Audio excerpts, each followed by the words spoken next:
شاہد رانچی سے سوال عرض کرتے ہیں۔ السلام علیکم ورحمۃ اللہ وبرکاتہ۔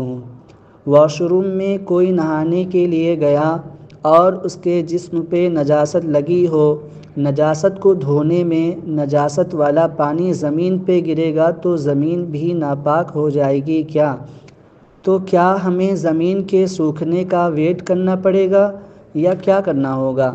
ایسے میں غسل کیسے کیا جائے؟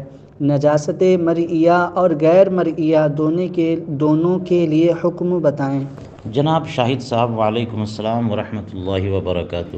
غسل خانے میں جو شخص نہا رہا ہے اور اس کے بدن پہ نجاست ہے تو پانی بدن پہ ڈالے گا، وہ نجاست زائل ہوگی، پانی نجاست لے کے بہے گا اور وہ پانی زمین پر آئے گا۔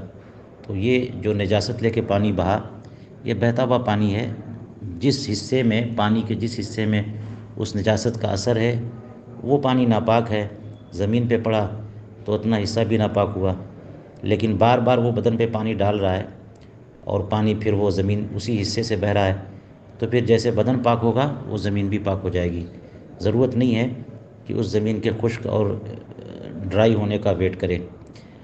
اب رہی بات کہ نجاست مرئیہ کی پاکی کا کیا طریقہ ہوگا، یعنی جو نجاست دکھ رہی ہو تو اس سے بدن کو یا زمین کو پاک کرنے کا طریقہ یہ ہے کہ ازالہ عین کر دیا جائے، یعنی پانی سے اس نجاست کو دور کر دیں کہ اب وہ نجاست بالکل نظر نہ آئے۔ ایک ہی بار میں ہو جائے گا تو ایک ہی بار میں بدن یا زمین پاک ہو جائے، اور اگر 10 بار میں پاک نہ ہو تو 11ویں بار بھی پانی ڈالنا پڑے گا تاکہ وہ نجاست دور ہو جائے۔ غیر مرئی میں یہ ہوتا ہے کہ چونکہ نجاست نظر آ نہیں رہی ہے، اس لیے کم سے کم 3 بار پانی ڈالے، اور 3 بار پانی بہا دیا تو زمین ہے تو زمین پاک ہوگی، فرش ہے تو ٹائلز وغیرہ تو وہ پاک ہوں گے، اور بدن ہے تو بدن پاک ہوگا۔ واللہ تعالی اعلم بالصواب۔